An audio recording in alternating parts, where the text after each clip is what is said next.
ಉತ್ತರ ಕರ್ನಾಟಕದಲ್ಲಿ ಸರ್ಕಾರಿ ಬ್ಯಾಂಕ್ಗಳಿಗಿಂತ ಹೆಚ್ಚಾಗಿ ಸಹಕಾರಿ ಬ್ಯಾಂಕ್ಗಳನ್ನ ಜನ ನಂಬಿಕೊಂಡಿದ್ದಾರೆ. ಅಲ್ಲೇ ಹೆಚ್ಚಿನ ವ್ಯವಹಾರಗಳನ್ನ ಮಾಡ್ತಾರೆ.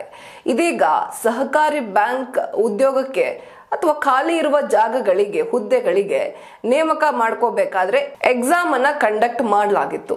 ಇದೀಗ ಮಂಡ್ಯ ವಿವಿ ಸಹಯೋಗದೊಂದಿಗೆ ನಡೆಸಿದಂತಹ ಬಾಗಲಕೋಟೆ ಜಿಲ್ಲೆಯ ಇಳಕಲ್ ನಗರದ ಸಹಕಾರಿ ಬ್ಯಾಂಕ್ ಒಂದಕ್ಕೆ ಅಕ್ರಮ ಆಗಿದೆ ಅಂತ ಹೇಳಲಾಗ್ತಾ ಇದೆ. ಹಣಕ್ಕೆ ಹುದ್ದೆಗಳನ್ನ ಮಾರಾಟ ಮಾಡಿಕೊಳ್ಳಲಾಗಿದೆ ಅನ್ನುವಂತಹ ಆರೋಪ ಜೋರಾಗಿ ಕೇಳಿ ಬಂದಿದೆ. ಬನ್ನಿ ಹಾಗಾದ್ರೆ ನಿಜಕ್ಕೂ ಈ ಪ್ರಕರಣದಲ್ಲಿ ಅಕ್ರಮಗಳು ನಡೆದಿದ್ಯಾ? ನಿಜಕ್ಕೂ ಹಣ ಪಡ್ಕೊಂಡು ಆ ಹುದ್ದೆಗಳನ್ನ ಮಾರಾಟ ಮಾಡಿದ್ದಾರ? ನೋಡೋಣ ಏನ್ ಹೇಳ್ತಿದೆ ಈ ವರದಿ. ಉತ್ತರ ಕರ್ನಾಟಕದಲ್ಲಿ ಸಹಕಾರಿ ಬ್ಯಾಂಕ್ಗಳು ಭಾರಿ ಹೆಸರಾಗಿವೆ. ಜನರು ಸರ್ಕಾರಿ ಬ್ಯಾಂಕ್ಗಿಂತಲೂ ಹೆಚ್ಚು ಸಹಕಾರಿ ಬ್ಯಾಂಕ್ನಲ್ಲಿ ತಮ್ಮ ವ್ಯವಹಾರ ಮಾಡುತ್ತಾರೆ. ಇದರಿಂದ ಉತ್ತರ ಕರ್ನಾಟಕ ಭಾಗದ ಪ್ರಮುಖ ಜಿಲ್ಲೆಯಾದ ಬಾಗಲಕೋಟೆ ಜಿಲ್ಲೆಯಲ್ಲಿ ಸಹಕಾರಿ ಬ್ಯಾಂಕ್ಗಳು ಹೆಚ್ಚಾಗಿವೆ.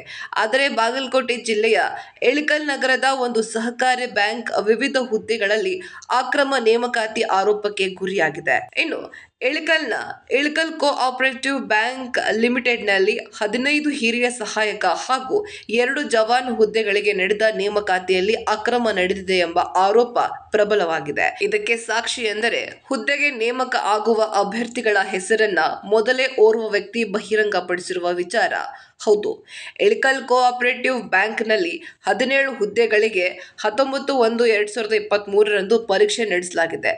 ಇದರಲ್ಲಿ ಭಾರಿ ಗೋಲ್ಮಾಲ್ ಇದೆ ಎಂದು ನಗರದ ಆನಂದ್ ಮನ್ನಾಪುರ ಎಂಬ ವ್ಯಕ್ತಿ ಇಳಕಲ್ ಕೋಆಪರೇಟಿವ್ ಬ್ಯಾಂಕ್ಗೆ ಇಂಥವರೇ 15 ಜನ ಕಿರಿಯ ಸಹಾಯಕರು, ಇಂಥವರಿಬ್ರು ಜವಾನರಾಗಿ ಆಯ್ಕೆ ಆಗ್ತಾರೆ ಎಂದು ಹೇಳಿದ್ರು. ಜೊತೆಗೆ ಅಭ್ಯರ್ಥಿಗಳ ಅಪಾಯಿಂಟ್ಮೆಂಟ್ ಲೆಟರ್ ಕೂಡ 10 ದಿನ ಮುನ್ನವೇ ಅಂದ್ರೆ 3/3/2023 ಲೋಕಾಯುಕ್ತರಿಗೆ ಅಭ್ಯರ್ಥಿಗಳ ಹೆಸರು ಸಮೇತ ದೂರಿನ ಅರ್ಜಿಯನ್ನ ಸಲ್ಲಿಸಿದ್ರು. ನಂತರ 13/3/2023 ಅದೇ ಹೆಸರಿನವರಿಗೆ ಬ್ಯಾಂಕ್ ಆಡಳಿತ ಮಂಡಳಿ ನೇಮಕಾತಿ ಆದೇಶವನ್ನ ನೀಡಿದೆ. ಆ ಮೂಲಕ ಅಕ್ರಮ ನೇಮಕಾತಿ ಮೇಲ್ನೋಟಕ್ಕೆ ಕಂಡು ಬಂದಿದೆ.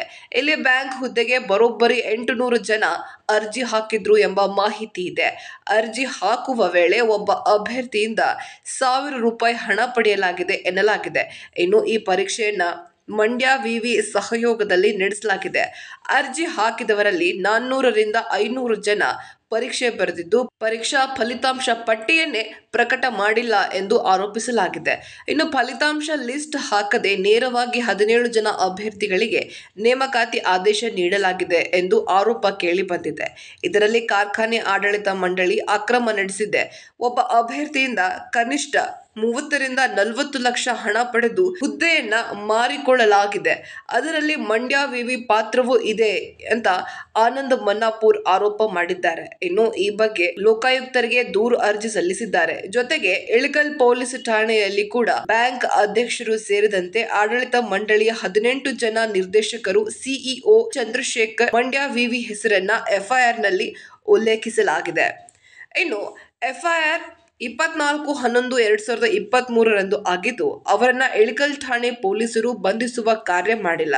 ಇಂತಹ ಅಕ್ರಮ ಬಯಲಿಗೆಳೆಯಬೇಕು. ಕಷ್ಟಪಟ್ಟು ಓದಿದ ಅಭ್ಯರ್ಥಿಗಳ ಹೊಟ್ಟೆ ಮೇಲೆ ಹೊಡೆಯುತ್ತಿದ್ದಾರೆ. ಇಂಥವರನ್ನೇ ಆಯ್ಕೆ ಮಾಡೋದಾದ್ರೆ ಪರೀಕ್ಷೆ ಯಾಕೆ ನಡೆಸಬೇಕಿತ್ತು ಎಂಬುದು ದೂರುದಾರರ ವಾದ. ಇಂಥವರ ಮೇಲೆ ಸೂಕ್ತ ಕಾನೂನು ಕ್ರಮವನ್ನ ಕೈಗೊಳ್ಳಬೇಕು.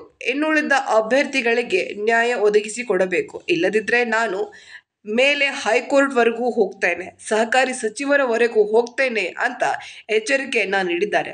ಒಟ್ಟಿನಲ್ಲಿ ಪರೀಕ್ಷೆಯಲ್ಲಿ ಅಕ್ರಮ ನಡೆದಿರುವ ಬಲವಾದ ಆರೋಪ ಕೇಳಿ ಬಂದಿದೆ. ಈ ಬಗ್ಗೆ ಎಫ್ಐಆರ್ ಕೂಡ ದಾಖಲಾಗಿದ್ದು ಪೊಲೀಸರು ಸೂಕ್ತ ಕಾನೂನು ಕ್ರಮವನ್ನ ಕೈಗೊಳ್ಳಬೇಕಾಗಿದೆ.